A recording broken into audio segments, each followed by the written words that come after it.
yang saya share sebelumnya, cuman kalau sebelumnya itu kan terpisah bagaimana menghitung intensitas hujan, bagaimana menghitung waktu konsentrasi, bagaimana menghitung debitnya. Itu tahapannya 3 file. Kalau yang saya share tadi malam ini, yang saya gabung 1 file supaya gambarannya lebih singkat. Tetapi kalau kita mau detail nanti buka lagi di file yang saya share sebelumnya. Saya buka yang sekarang yang barusan saya share. Jadi sama intinya adalah sama. Saya ke halaman pertama. Sudah terlihat? Sudah, Bu. Sudah, Bu. Baik, jadi mengapa saya agak fokus ya mengenai analisa hidrologi? Karena selama ini kadang-kadang yang menjadi masalah seolah-olah kita harus kembali lagi memulai lagi ke mata kuliah hidrologi gitu. Jadi sekarang ini saya rangkum saja untuk menghitung debit di saluran drainase. Kita analisanya adalah tahapannya singkat sebenarnya, tetapi mungkin agak fokus sekarang kita mulai lagi apa yang harus dilakukan di dalam perencanaan sistem drainase, terutama dalam hal menghitung debitnya dulu. Karena kalau kita menghitung debitnya salah, nanti ke belakangnya juga salah. Bagaimana mendesain salurannya ya tergantung besarannya debit kan, sehingga kita hidrologinya harus benar dulu. Baik, analisa hidrologi untuk perencanaan saluran drainase. Jadi ini yang harus dilakukan ya sekali lagi dalam menghitung debit. Masih ingat rumus ini? Perhitungan debit saluran menggunakan rumus rasional, masih ingat ya? Hidrologi masih ingat ya? Rumus menghitung debit, rumus rasional I sama dengan 0,278 CIA. Jangan lupa kalau ini mouse saya kelihatan? Kelihatan ya. Oke. Ini bisa ya. Rumus rasional. Jadi jangan lupa di sini satuannya adalah meter kubik per detik. Nah, kalau satuannya meter kubik per detik, koefisien di depannya ini harus 0,278 dengan satuan I adalah intensitas hujannya adalah milimeter per jam. Jangan diganti ya, jangan meter per jam ya, atau meter per detik ya. Jadi ini sudah ada konversi ini 0,278 ini untuk mengkonversi bahwa I A-nya adalah luas daerah tangkapan airnya, satuannya adalah kilometer persegi. Jangan lupa kilometer persegi. Kalau untuk debitnya satuannya meter kubik per detik. Jadi rumus ini berlaku kalau untuk A-nya satuannya kilometer persegi, I-nya satuannya milimeter per jam. Jadi I itu jangan diubah-ubah lagi satuannya, intensitas hujannya ya, intensitas hujannya. Kemudian C adalah koefisien pengaliran. C adalah koefisien pengaliran, dan ini nanti kan tergantung ya, kalau misalkan kita punya lahan atau di sekitar rumah kita saja, itu kan rumah itu ada yang lapisan yang tertutup, ada yang tertutup aspal, ada yang tertutup tanah basah seperti rumput, yang berupa mungkin di kanan kiri lagi ada perkebunan, ada kebun, ada sawah dan sebagainya. Nah, untuk menghitung koefisien pengalirannya, masih ingat ya menggunakan koefisien pengaliran gabungan ya, C-nya adalah C gabungan. Masih ingat ya? Masih ingat?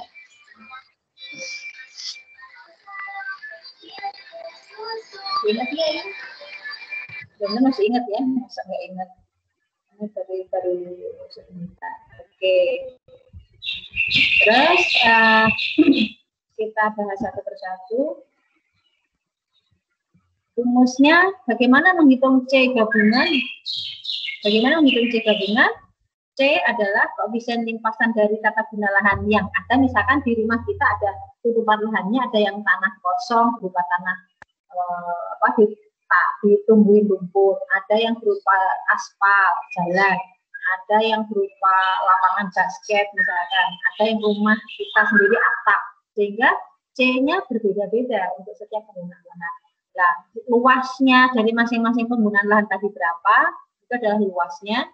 Kemudian luas total dari daerah tangkapan air yang akan kita hijau adalah luas total itu sigma A-nya gitu ya. Jadi kalau begitu, nah bagaimana menghitung C? C itu nilainya bervariasi. Ini misal di sini ya, misal ini satu contoh, tanah itu ada beberapa tutupan lahannya, ada A, B, C, D, ada perumahan, misalkan harga C-nya kita ambil misal nih, harganya nilai C-nya 0,7, aspal 0,75, taman 0,25, pertokoan 0,29, luasnya masing-masing sudah ada, sehingga C-nya ya tinggal menghitung luas kali C-nya ditambahkan semua kumulatif dibagi luas total, sehingga akhirnya C kumulatif, C gabungan atau C gabungannya adalah yang dari 0,7, 0,25, 0,75 ini menjadi 0,75. Jadi C-nya tidak serta-merta merata-ratakan ini ya, tidak merata-ratakan nilai C, tetapi merata-ratakan setelah dikalikan dengan luasnya. Baik, ini masih ingat ya, menghitung rasional. Oke, kita lanjut. Ini tabel koefisien C bermacam-macam, tergantung tutupan lahannya, tergantung juga jenis tanahnya, tergantung pemiringan lahannya, begitu ya. Jadi nanti pengambilan nilai C juga harus hati-hati karena itu sangat berpengaruh terhadap nilai Q atau debitnya. Nah, ini tadi ya, kalau misalkan contohnya ada beberapa blok kawasan, misalkan ini ada saluran, kemudian saluran itu menampung air dari kanan kiri salurannya, ada kawasan yang akan dijadikan apa atau yang mengalirkan air ke saluran, masing-masing punya tata guna lahan yang berbeda, maka yang dihitung adalah debit di masing-masing ini tergantung tutupan lahannya apa gitu ya. Nah, kemudian kalau di E ini kan tidak mengalir ke saluran ini ya, jadi ada kawasan A, B, C, ada E. E-nya tidak bisa mengalir ke sini, sehingga di kawasan E ini otomatis di luar daerah tangkapan air. Kalau di luar daerah tangkapan air, berarti dia juga tidak menyumbangkan nilai C-nya, gitu ya, karena itu di luar kawasan yang akan kita hitung nilai debitnya. Kemudian, nah, masih ingat rumus menghitung intensitas hujan? Saya besarkan ya, supaya kelihatan. Masih ingat ini? Masih ingat nggak? Bagaimana menghitung? Ingat ya, ini adalah rumus untuk menghitung intensitas hujan, untuk menghitung I. Yang paling umum digunakan adalah rumus Monod ya. Paling sering digunakan adalah rumus Monod. Ingat di sini I sama dengan R24 kali R24 dibagi 24 dikali 24 per TC. Masih ingat R24-nya apa? R24-nya apa?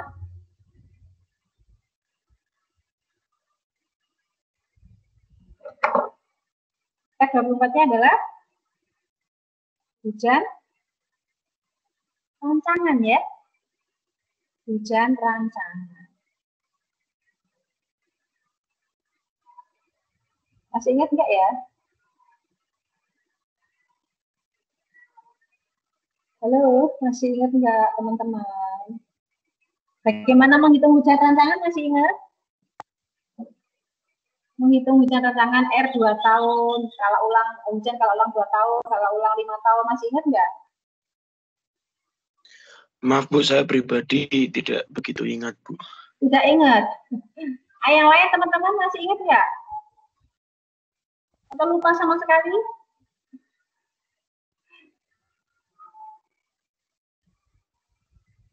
Bagaimana menghitung hujan rancangan?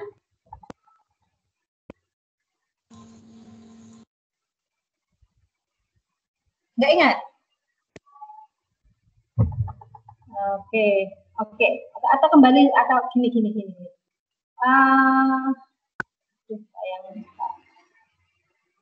Oke, nanti dibuka lagi saja ya. Intinya poinnya gini, boleh dicatat. Saya soalnya kalau saya buka lagi agak harus nyari file. Sekarang gini, untuk menghitung hujan rancangan, pertama mungkin boleh dicatat ya. Nanti saya koreksi, saya evaluasi lagi. Pertama yang dilakukan adalah memilih data hujan, memilih pos hujan. Jadi analisa hujan dulu, analisa data hujan yang pertama, memilih pos hujan.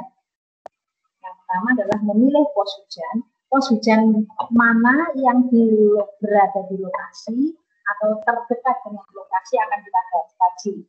Jadi yang pertama untuk analisa hujan adalah pertama memilih pos hujan ya, memilih di mana lokasi pos hujannya. Kemudian kita cek pos hujan ini datanya seperti apa, datanya lengkap atau tidak, ya kan?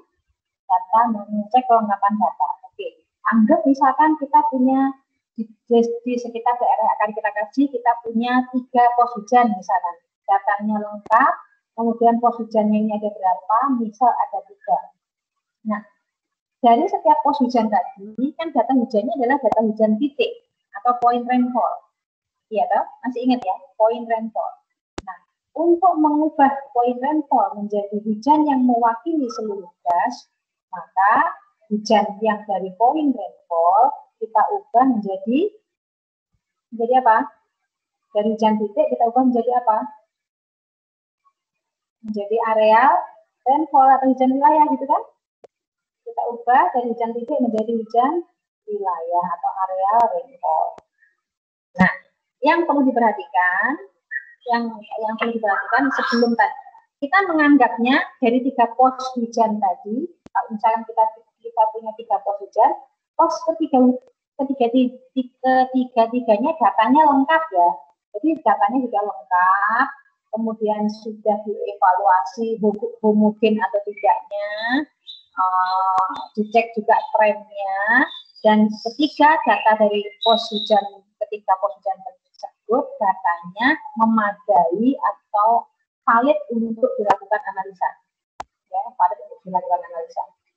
Nah, yang saya mungkin lupa lagi yang pertama.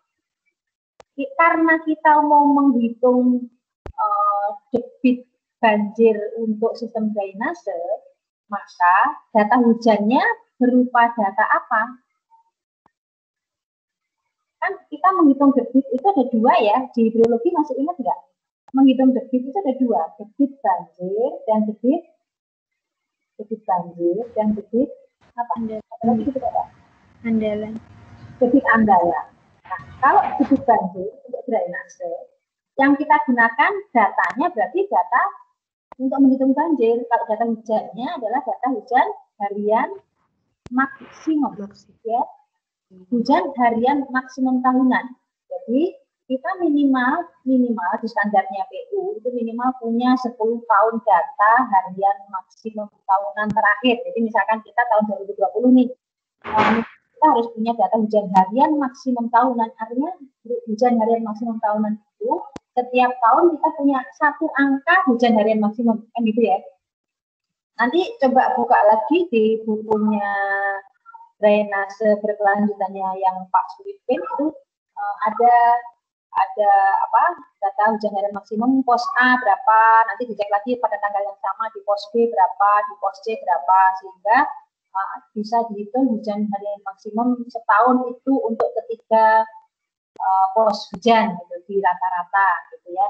Nah, bisa juga begitu. Tapi intinya pada 1 tahun kita punya 1 kejadian hujan harian maksimum gitu. Nah, berarti kalau misalkan kita punya 10 tahun, berarti kita punya 10 tahun data hujan harian maksimum di masing-masing pos. Kemudian untuk mengubah menjadi hujan wilayah, masih ingat bagaimana hujan titik tadi, hujan di masing-masing pos, kita ubah menjadi hujan wilayah dengan cara apa? Masih ingat mengubah hujan wilayah menjadi hujan titik menjadi hujan wilayah? Dengan cara apa? Ada 3 metode mengubah hujan titik menjadi hujan wilayah.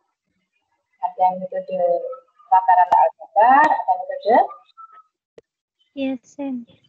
Pearson, polygon Pearson, ada lagi metode Isohyet, iya, itu ada 3 ya. Nah, artinya dari hujan titik menjadi hujan wilayah, kita menggunakan 3 metode, kita pilih salah satu mana yang paling sesuai. Kemudian berarti kita sudah dari 3 pos hujan, sekarang tinggal menjadi satu data yang berupa hujan wilayah ya. Tapi panjangnya tetap 10 tahun data kan? Ya. Tadi datanya 10 tahun kan? 10 tahun data misalkan. Nah, dari 10 tahun data ini, kita dari hujan 3 pos, sekarang sudah menjadi hujan wilayah, tapi panjang datanya kan tetap nih, panjang datanya minimal misalkan 10 tahun tadi. Ini contoh ya, padahal harusnya data hujan itu setidak-tidaknya ada 20 atau 30 tahun. Oke, kita anggap kita punya 10 tahun data. Jadi, untuk analisa hujan wilayah, kita sudah punya 10 tahun data, sudah menjadi data hujan harian maksimum yang berlaku atau yang akan digunakan pada wilayah yang akan kita kaji. Nah, setelah punya hujan wilayah, langkah berikutnya apa? Ya, analisa hujan tujuannya adalah menghitung hujan rancangan, ya kan? Hujan rencana.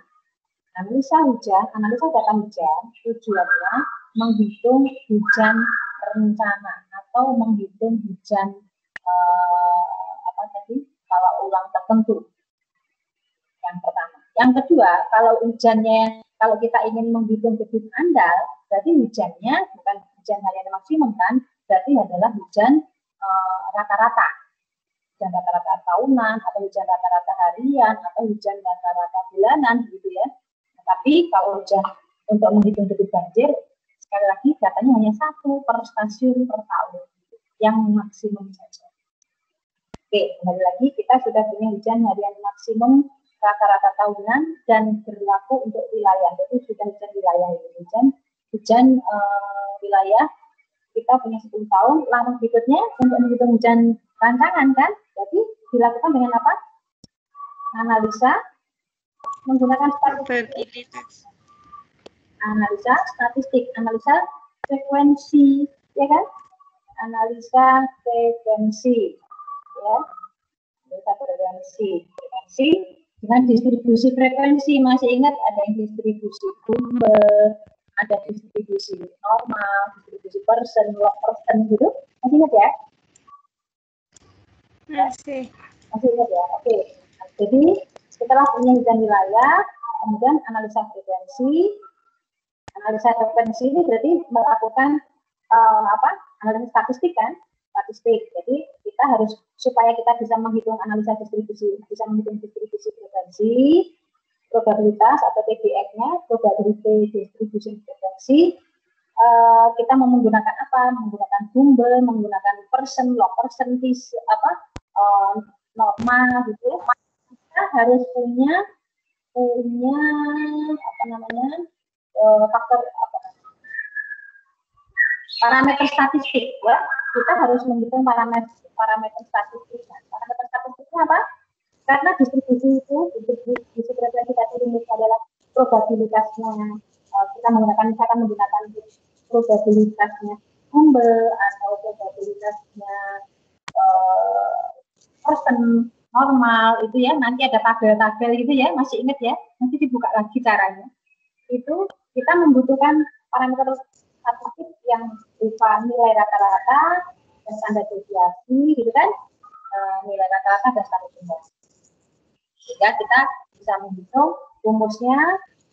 Misalkan kita ingin menghitung kalau ulang X 2 tahun, misalnya 2 tahun, maka bisa sama dengan X rata-rata, masih ingat ya, X rata-rata ditambah standar deviasi, ditambah faktor distribusi, dikalikan faktor distribusi frekuensi. Saya mungkin nyari lagi nanti lama lagi. Masih ingat ya, menghitung itu ya, bahwa untuk menghitung R2, misalkan hujan 2 tahun, maka kalau misalkan menggunakan Gumbel, R2 sama dengan X rata-rata ditambah standar deviasi dikali dengan K.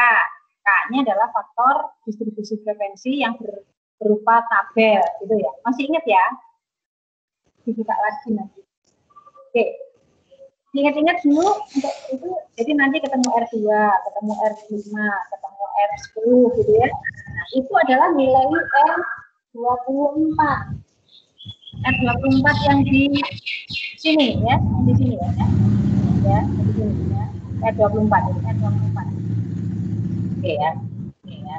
Jelas sampai sini kira-kira, nanti dibuka lagi bagaimana menghitung hujan rancangan ya. Baik, Bu. Oke ya. Ya, kita lanjut. Nah, R24 tadi adalah hujan rancangan.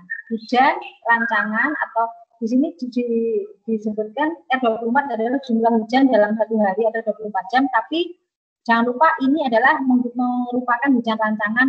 Kita mau menggunakan kala ulang berapa tahun. Jadi misalkan kita menghitung kala ulang 2 tahun atau untuk I 2 tahun, maka ini adalah R 2 tahun. Untuk I 5 tahun berarti R-nya adalah R 5 tahun. Dan TC, nah di sini ingat TC. TC adalah waktu konsentrasi. TC adalah waktu konsentrasi.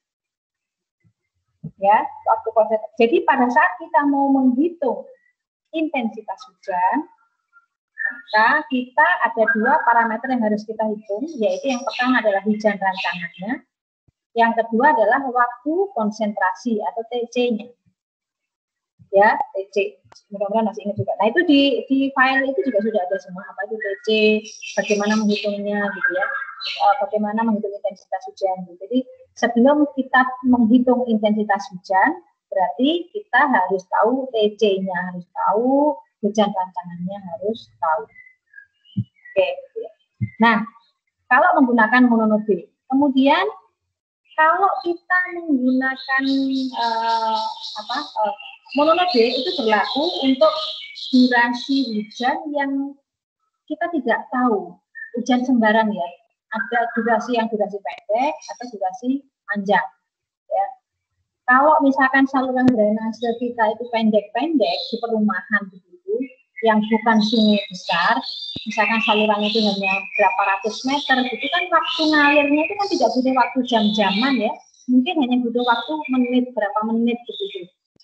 Biasanya kalau untuk saluran di drainase pemukiman, waktu mengalirnya sempit atau waktu mengalirnya pendek, maka TC-nya satuannya bukan jam, tetapi satuannya adalah menit, ya.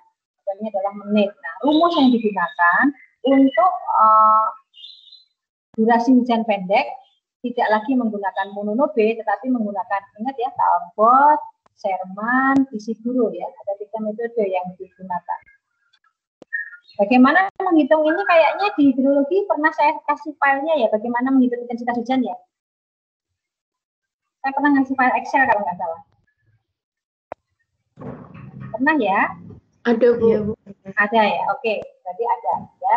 Bagaimana menghitung intensitas hujan, memilih nanti apa metode yang mana itu ada contohnya ya. Baik, kita lanjut. Nah, waktu konsentrasi, bagaimana menghitung waktu konsentrasi? Waktu konsentrasi adalah waktu yang diperlukan titik air untuk mengalir dari tempat hidrolis terjauh ya, dari tempat terjauh, mengalir dari tempat terjauh ke daerah aliran yang kita tinjau, ke inlet. Jadi airnya itu kalau hujan jatuh itu sampai ke titik yang kita tinjau itu berapa lama ya. Nah, mungkin kita bisa lihat biasanya itu kita terjadi pada saat debit maksimum. Nah, kalau untuk metode rasional ini kalau misalkan TC waktu konsentrasi lebih besar dari TD itu durasi hujan. TD itu waktu hujannya, durasi hujan. Jika TC lebih besar dari TD, jika TC-nya misalkan TC-nya 1 jam, TD-nya hanya setengah jam, berarti TC-nya lebih besar dari TD. Maka bentuk hidrografnya seperti ini. Nah, bisa jadi waktu konsentrasinya itu lebih pendek dibandingkan dari waktu hujannya. Mungkin waktu konsentrasi seperti gini. Kalau di daerah pemukiman tadi, hujannya belum selesai, tapi saluran kita sudah sampai penuh. Artinya bisa jadi bibit puncaknya sudah tercapai. Hujannya belum berhenti, salurannya kan masih penuh terus itu. Jadi itu waktu konsentrasinya sudah tercapai, tetapi hujannya belum berhenti. Artinya di sini waktu konsentrasi lebih pendek dibandingkan dengan waktu hujannya atau durasi hujannya.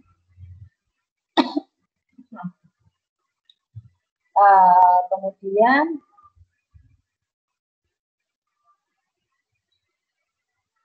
kita coba lihat mengestimasi TD. Untuk menghitung waktu konsentrasi atau waktu durasi hujan ini biasanya apa namanya, dihitung dari hidrograf ya, tapi mungkin kita tidak perlu menghitung TB-nya, tapi biasanya ini dipakai untuk untuk penampungan ya, untuk penampungan gitu. Volume hujan R yang jatuh pada area A dengan koefisien C dapat dihitung tadi ya, volumenya C kali R kali A sampai meter kubik. Ini kalau apa namanya, untuk menghitung waktu konsentrasinya. Debitnya satu ini kan untuk mengubah apa namanya, metrik ya, dari satuannya hektar ke ini satu, kalau satuannya kilometer persegi, jadi ini menjadi 0,278 tadi ya, 0,278 tadi. PD adalah C kali R adalah hujan tadi, dan A adalah luasnya, dan QP adalah debit puncaknya. Jadi ini untuk menghitung waktu durasinya. Tapi mungkin nanti kita lebih kepada menghitung TG.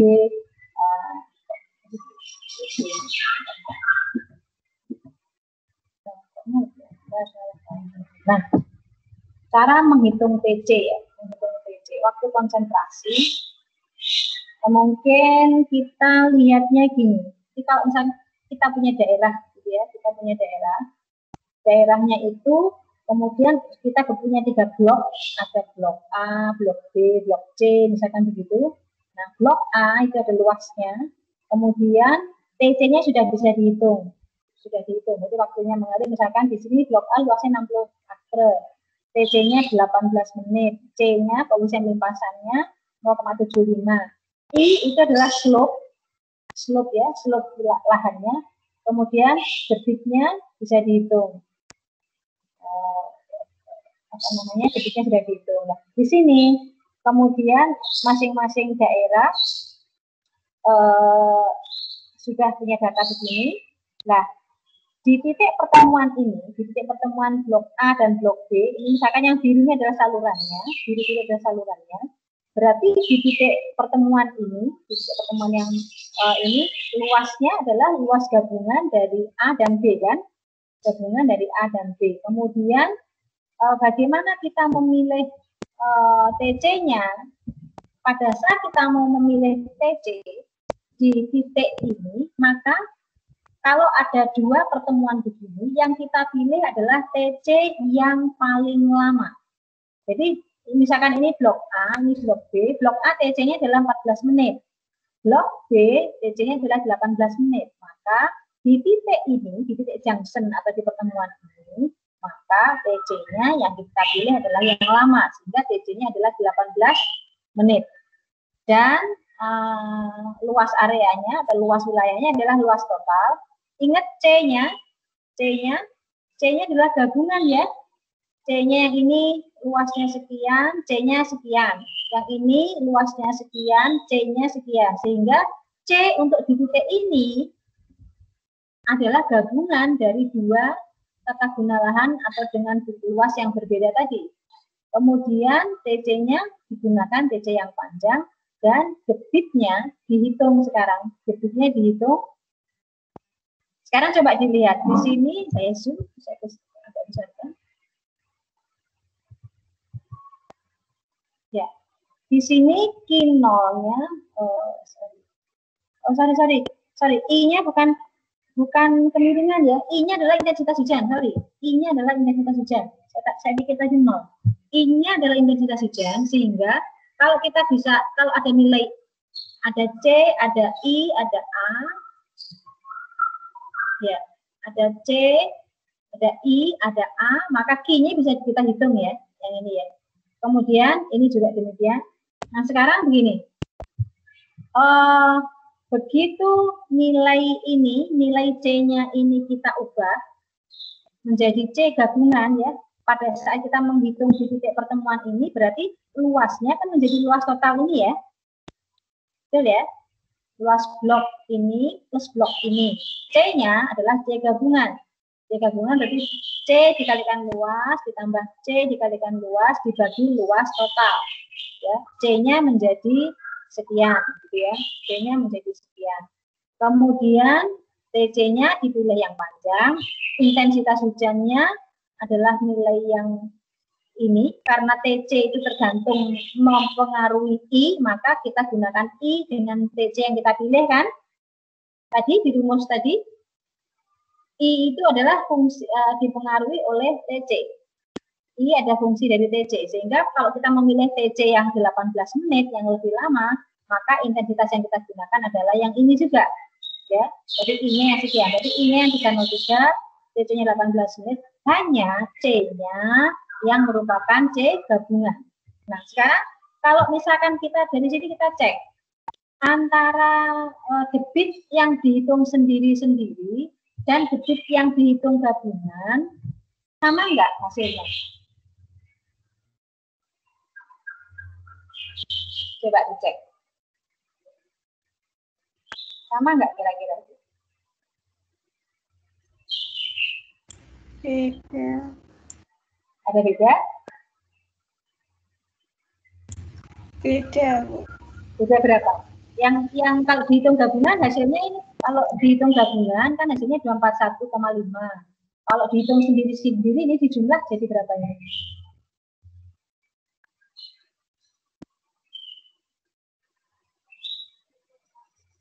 Berapa? 245-an ya? 247 ya? Betul nggak?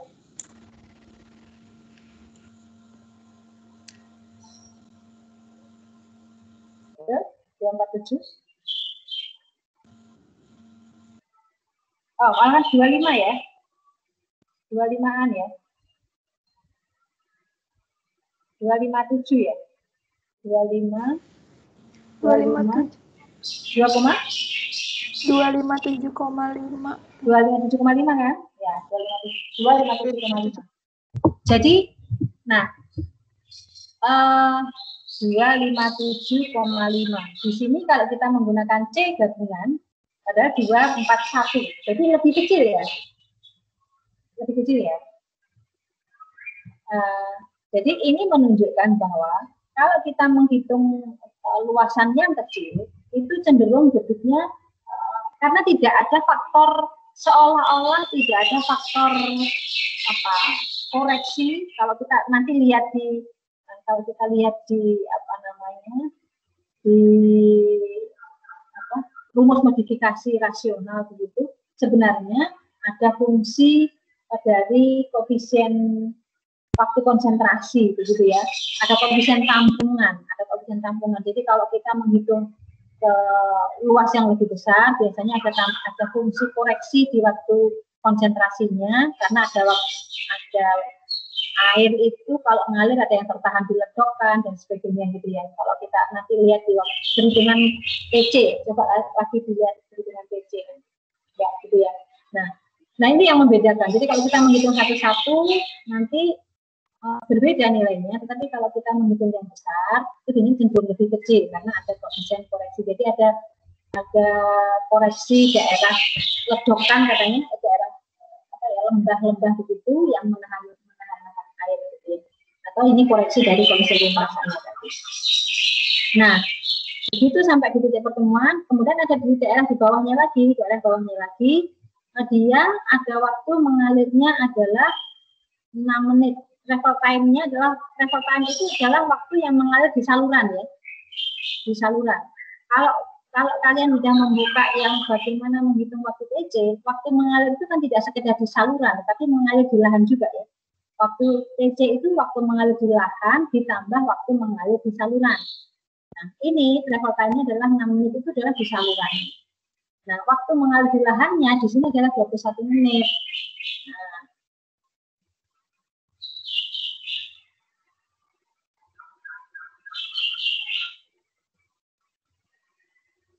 Nah, oke, nah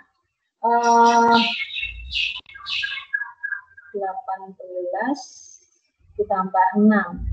Nah, waktu mengalir di sini, ini kalau kita lihat total, akhirnya TC-nya adalah tadi TC yang kita ambil dari daerah di atasnya, ditambah yang waktu mengalir di saluran. Jadi TC-nya adalah 24 yang tadi. Yang kita pilih di atasnya adalah 18, Kemudian ditambah travel time di salurannya adalah 6 menit. Nah, C-nya sekarang gabungan. Jadi sebenarnya kalau ini kayaknya sih ada kekeliruan ya. Ada kekeliruan. Kenapa ada kekeliruan? Harusnya yang kita pilih kan ini berarti di sini juga karena ini tidak menunjukkan arah alirannya ya. Kalau ada arah alirannya harusnya ini masuk ini. Jadi ini TC-nya kan lebih lama ya. Ini kan tadi TC yang terpilih adalah 18 menit. Di sini ada TC di daerah ini 21 menit. Travel time-nya 6 menit. Harusnya ada pilihan ini. Ini adalah 18 menit untuk daerah atasnya, ditambah travel time-nya, dibandingkan lagi nih, yang di sini ada 21 menit. Ya, 21 menit. 21 menit berarti harusnya ini kita pilih yang oke. Ya. Dia 21 menit itu untuk daerah seluruh ini. Sorry. 21 menit itu untuk daerah sini. Jadi sudah mengalir di lahan plus travel time-nya. Jadi T0 di lahan plus TD mengalir di salurannya. Nah, sementara kalau kita bandingkan tadi, kalau kita memperhitungkan yang di atas, berarti seolah-olah T0-nya adalah 18 menit ditambah dengan TD menjadi 24 menit. 24 menit dibandingkan 21 menit, kita memilih yang panjang kan, yang 24 menit. C-nya adalah ya C gabungan lagi untuk masing-masing luas. C kali A ditambah C kali A ditambah C kali A dibagi luas total. Sehingga kita tahu luas totalnya. Kemudian I-nya, nah ini tadi dibandingkan. Kalau ini digabung, hasilnya kan tadi 252 ya. 25 berapa? 257. 257,2 ya. 257,2. Kalau ditambah ini 257,2 menjadi 399 ya.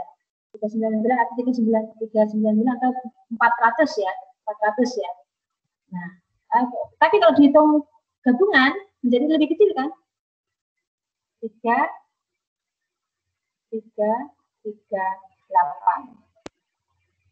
gitu. Nah itu kemudian itu yang kita gunakan untuk menghitung gitu ya. Dan ternyata kalau kita menghitung masing-masing jadi jauh lebih besar, tapi kalau kita hitung gabungan itu debitnya sebenarnya lebih kecil gitu ya. Karena ada fungsi tampungan, biasanya ada penyimpanan. Oke, sampai di sini kira-kira jelas ini mengapa ini kita pilih 24 menit, mengapa ini dipilih. Jadi bahwa untuk menghitung TC selalu kita pilih yang TC-nya paling panjang. Misalkan ada titik 2 pertemuan, nanti ada dua saluran yang bertemu, maka kita pilih TC yang paling panjang. Kemudian ini daerah ini tadi, ini kalau misalkan kita membandingkan antara sini, ini kan dianggap T0, dianggap mengalir di lahan di hulunya, kemudian baru mengalir di saluran, ini adalah TC keseluruhan. Tapi dibandingkan dengan TC yang di sini, ternyata lebih panjang yang di hulu ditambah mengalir di sini. Jadi yang kita pilih adalah TC yang panjang. Ya. Baik, jadi mungkin kita lihat gambarannya yang ke bawah. Nah, TC, cara menghitung TC dikontrol, dipilih yang outlet TC yang terpanjang. C di titik kontrol sama dengan C gabungan dari lahan-lahan di hulu tadi ya. A total adalah A dari total lahan tadi. Kemudian ini periode ulang R2, contoh pengertian periode ulang banjir T tahun, misalkan T 2 tahun atau T 10 tahun. Misalkan R2 sama dengan 2 meter kubik per detik. Contoh R itu adalah hujannya ya. R2 adalah 2 meter, pada R2 menghasilkan debit 2 meter kubik per detik. Atau tinggi hujan periode ulang 2 tahun mempunyai arti bahwa rata-rata dalam kurun waktu 2 tahun akan terjadi 1 kali debit yang lebih besar atau sama dengan 2 meter kubik per detik. Jadi maksudnya pada saat R, bukan berarti R2-nya satuannya 2 meter kubik per detik ya. Pada saat R 2 tahun, pada saat hujan kalau ulang 2 tahun, atau debit 2 tahun lah, ini Q2 atau Q2. Q2 itu sama dengan 2 meter kubik per detik. Artinya pada periode kurun waktu 2 tahun akan terjadi 1 kali debit lebih besar atau sama dengan 2 meter kubik per detik. Sehingga peluang terjadinya adalah seper T.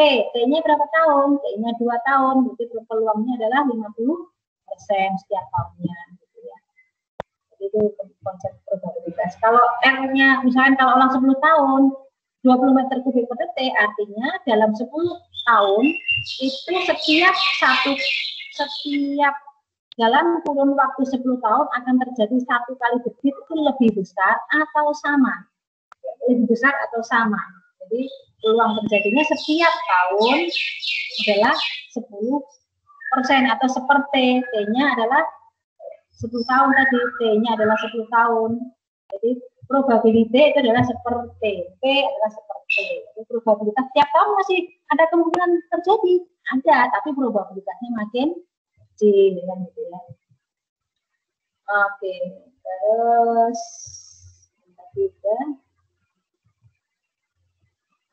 nilai urgensi. Nah, kita ingin melihat pada saat kita mendesain, mengapa kita bicara periode ulang?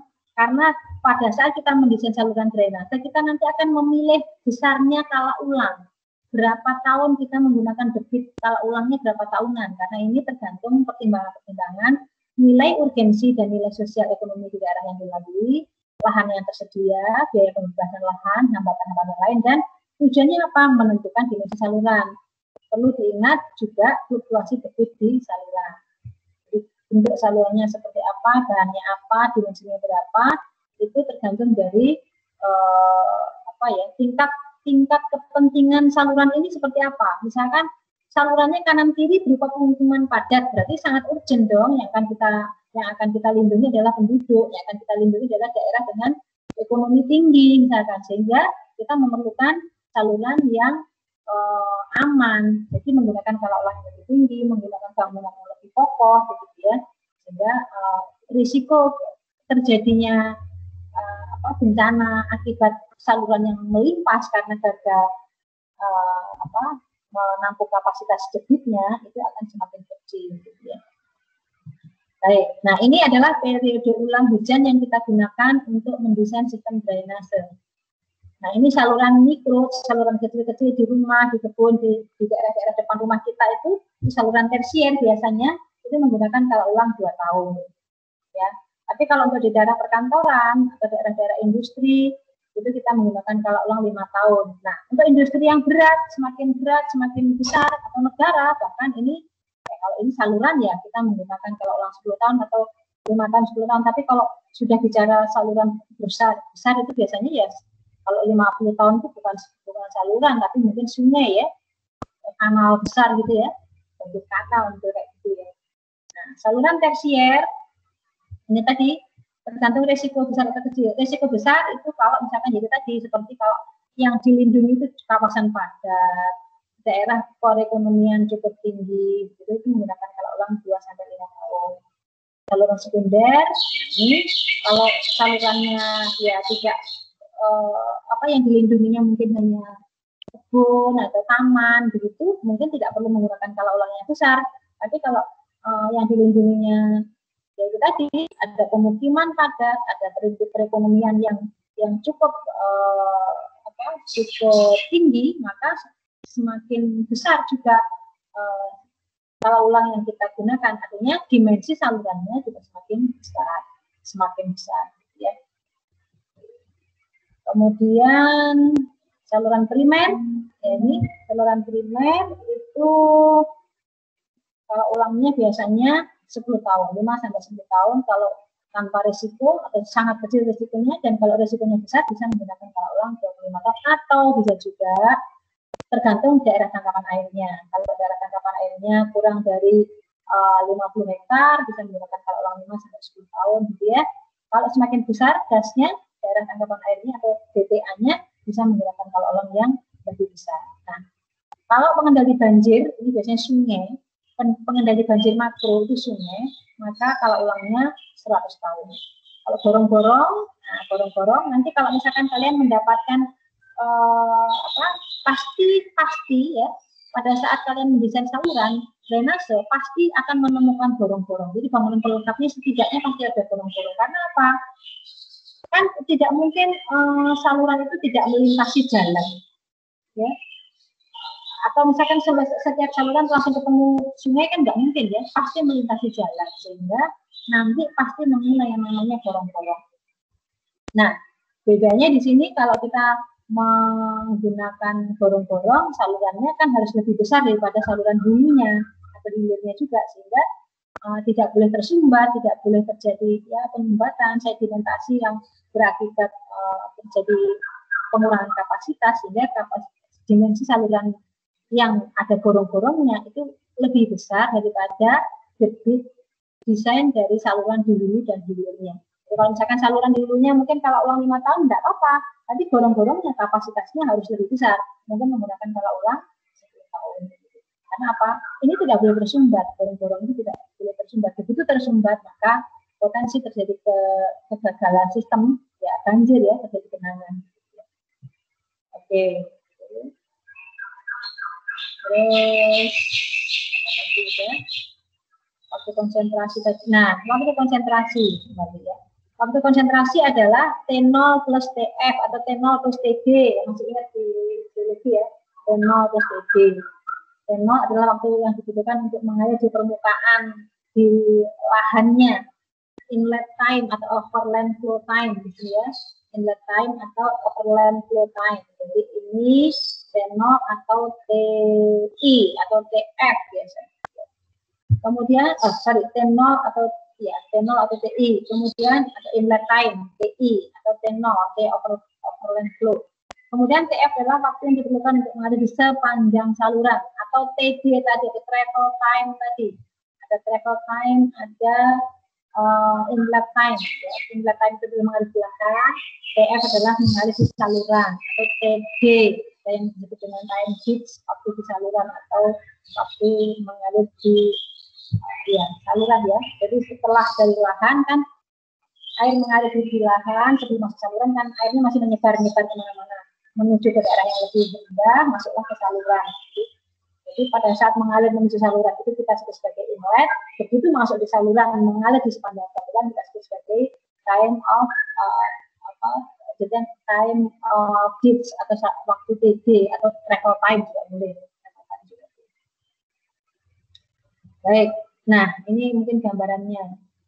Kalau mengalir di overland flow adalah misalkan ini adalah bidang lahan, gitu, tanah permukaan, air hujan yang jatuh ini mengalir menuju titik yang lebih rendah, kemudian berkumpul di saluran. Ini adalah inlet time di lahan, kemudian di salurannya kita sebut dengan travel time. Jadi di saluran masuk ke saluran terbuka, ya, masuk ke saluran. Jadi itu gambar. Didefinisikan sebagai TC. TC mengalir di lahan, inlet time plus travel time. Nah, ini overland flow. Nah, overland flow atau aliran di lahan itu ada beberapa kemungkinan hambatan-hambatan. Ya, ada kemungkinan hambatan-hambatan. Jadi tergantung juga waktu pengaliran di lahan itu ya tergantung lerengnya seperti apa, kemiringannya seperti apa, tutupan lahannya seperti apa, gitu ya. Semakin banyak hambatan, semakin kecil semakin kecil. Semakin lama waktunya ya, semakin banyak hambatan. Ya, hambatannya bisa digambarkan juga dengan ini adanya end mining, ada kelembaban tanahnya juga. Kalau ada kelembaban tanahnya sebelum lembab atau sebelum jenuh kan dia air sebelum mengalir kan meresap dulu menjadi infiltrasi dulu ya. Kemudian kalau ada pepohonan dia akan bertahan-tahan, nabrak pohon dulu, nabrak rumput dulu kan gitu. Sehingga waktu mengalir sampai ke saluran itu butuh waktu yang lama.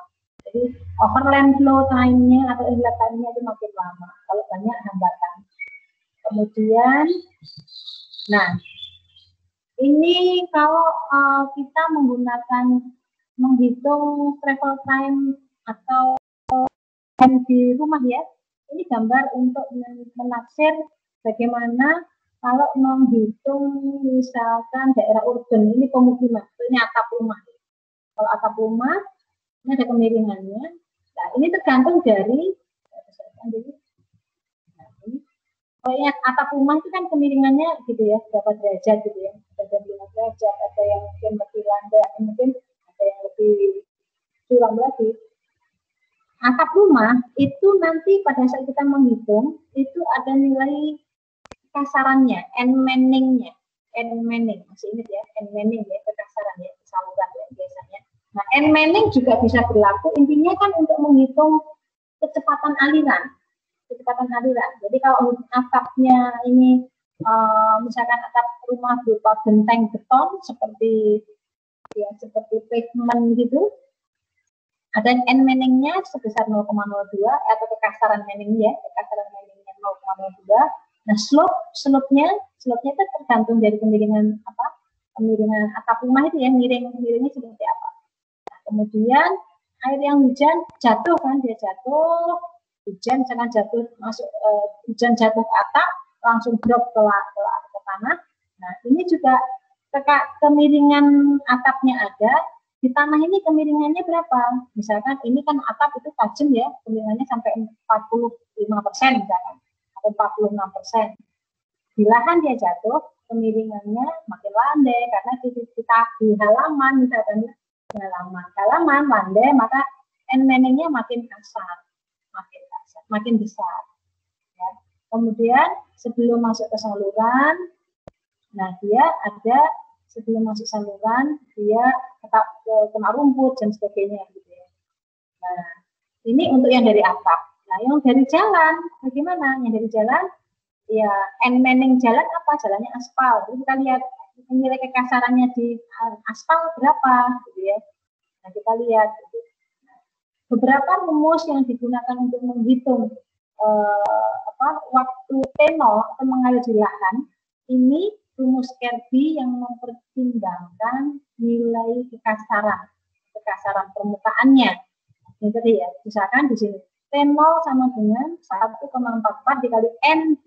ND adalah kekasaran manning dari permukaan. Misalkan tadi ada atap, gitu, ada aspal, jalan aspal, ada lahan, gitu. Jadi N-manning-nya berapa? Kekasaran manning-nya berapa? Gitu.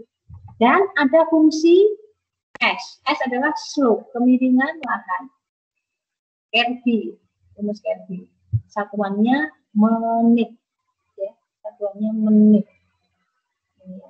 T0 sama dengan 1,44 kali ND, N adalah kekasaran manning, dikalikan L panjangnya, L-nya adalah panjang mengalirnya, L-nya itu panjang mengalirnya berapa, kemudian dibagi akar S. S-nya adalah slope kemiringannya. Jadi ini kemiringan lahannya berapa? Misalkan di sini L-nya 0,02%.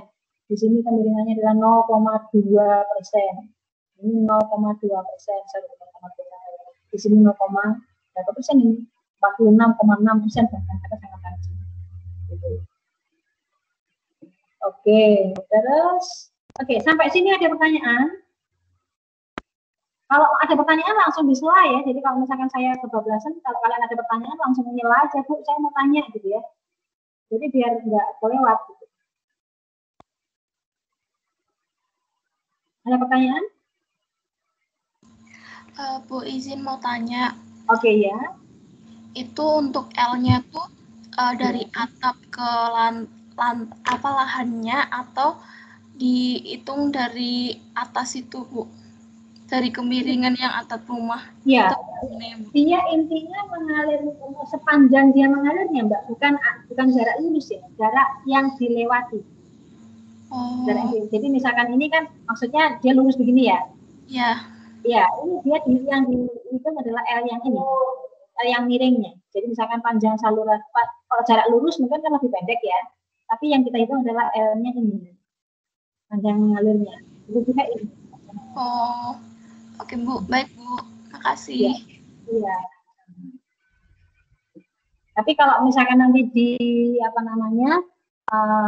kalau misalkan di tugas biasanya kita menghitungnya tidak satu-satu gini ya. Kalau satu-satu kan kita tidak tahu, akhirnya yang digunakan adalah jarak begini karena kita tidak mungkin menghitung panjang rumah satu persatu kan. Nah, akhirnya yang digunakan kalau menghitung satuan begini, tapi kalau misalkan ini biasanya kita menghitungnya jarak panjang total, panjang begini. Kalau kalau kalau dari Google yang kita lihat kan panjang atap ya, bukan kemiringannya ya. Iya. Sementara kita tidak tahu bagaimana rumah itu kemiringannya beda-beda. Nah, akhirnya untuk mempermudah biasanya kita ambil panjangnya panjang atap saja yang apa sih yang mendatar. Tapi kalau aslinya sih harusnya dihitung yang panjang Ya Bu. untuk yang datar saja. Baik, ada yang lain?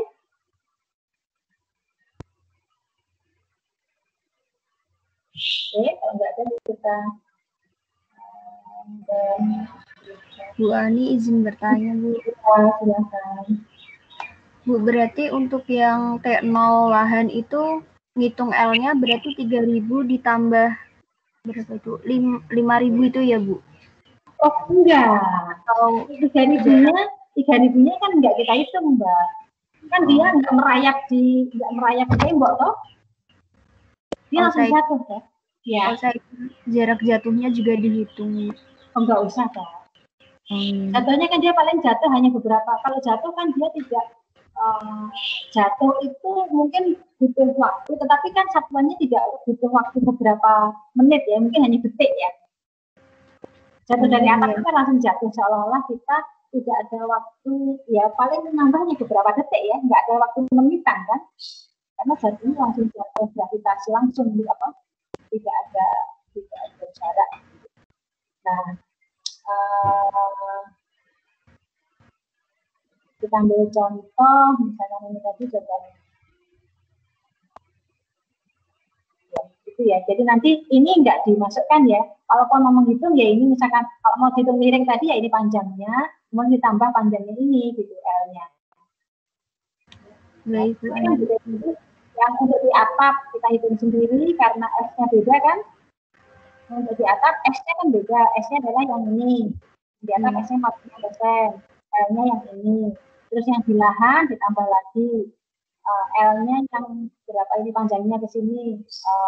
Ini akhirnya L-nya ini yang dihitung akhirnya ini karena supaya kita karena kita tidak tahu berapa kemiringan setiap rumah tadi ya. Kalau misalkan kita mau tambahkan ya di sini L-nya yang di atap ya ini. Kemudian nanti L yang di lahan adalah ini 5.000 ini gitu. Jadi kalau mau detail lagi misalkan ini ya apakah mau ke tembok atau begitu jatuhnya hujan di sini ya, tapi mungkin lebih gampang ya 5.000 ya, jadi 4.000. Nggak bisa langsung digunakan ini, berarti harus ada dua. Yang satu S-nya yang ini, nanti plus ini L-nya 4.000 plus 1,44 kali N-nya beda ya, N lahannya 0,2, L-nya adalah 5.000, S-nya adalah S yang ini gitu ya, 0,2. Nah itu, nah ini kan masuk ke saluran ini ya. Ini tadi berarti T0 dari sisi kiri saluran ya? Ya Bu. Yang dari kanan saluran hanya yang dari jalan ya. Berarti kalau begini, nah ini sekarang saya nanya. Yang dari kanan jalan kira-kira lebarnya berapa ini? Yang dari panjangnya L-nya berapa ini? Di rumus ini L-nya yang masuk ke saluran ini T0-nya panjangnya berapa ini? L-nya berapa? 3.500. Iya, 3.500 ya. Ingat ya. Karena jalan itu ada miring ke kiri, ada miring ke kanan, ya kan? Ini sebenarnya yang tengah-tengah ini seperti batas gas ya. Ya. Iya, seperti batas gas. Yang satu ngalir ke kanan, yang satu ngalir ke kiri. Nah, yang masuk ke kiri itu ya kita hitung sebagai daerah tangkapan air di saluran ini gitu ya. Jadi daerah tangkapan air saluran ini adalah separuh dari jalan ini plus dari separuh rumah atap atau dari atap sini ke sini ya. Gitu. Nah, berarti kan kita punya dua T0 ya. T0 yang dari kiri dan T0 yang dari kanan. Kalau begitu untuk memilihnya kira-kira kita milih yang mana? Tadi kita pilih yang apa? T0-nya. Cari. Yang kita pilih yang paling T-nya kita pilih yang paling panjang ya. Kita bandingkan dari kiri T0-nya berapa, dari kanan T0-nya berapa, baru nanti kita pilih T0 kiri dan kanan, kita pilih yang kiri, misalkan ini kan lebih lama nih karena ada mengalir di atap dan ini adalah 5.000, sementara di sini hanya 3.500. Berarti yang paling panjang tentu yang sebelah kiri. Kenapa? Selain karena lebih panjang, juga di sini ada hambatan nih, ya kan? Ada pohon-pohon, ada rumput-rumput gitu kan? Lahannya berupa rumput-rumput karena di sini koefisien kekasarannya kenapa bisa mengatakan banyak hambatan? Kita bisa lihat di sini N-nya semakin besar, ya kan? N- semakin besar, jadi faktor kekasaran lahannya semakin kasar. Semakin kasar berarti menghambat alirannya makin besar. Menghambat aliran makin besar, berarti kecepatan aliran semakin lambat, semakin kecil, sehingga waktunya makin lambat. Kecepatannya makin kecil, berarti waktunya makin lama, makin panjang. Oleh karena itu, untuk di kasus ini berarti T0 itu paling kiri. Yang kiri lebih lambat. Kita pilih yang kiri. Berarti dari rumus ini tadi, seolah-olah kita kembali ke sini. Ya, T0-nya yang kita pilih berarti T0 yang kiri. Nah, kalau gitu nanti TC-nya apa ditambah? TC di salurannya. Tadi dari rumus ini kita baru menghitung T0. Untuk menghitung TC, berarti nanti kita harus tahu panjang saluran yang mengalir ke arah sana ya. Yang mengalir ke arah sana ini berapa gitu ya.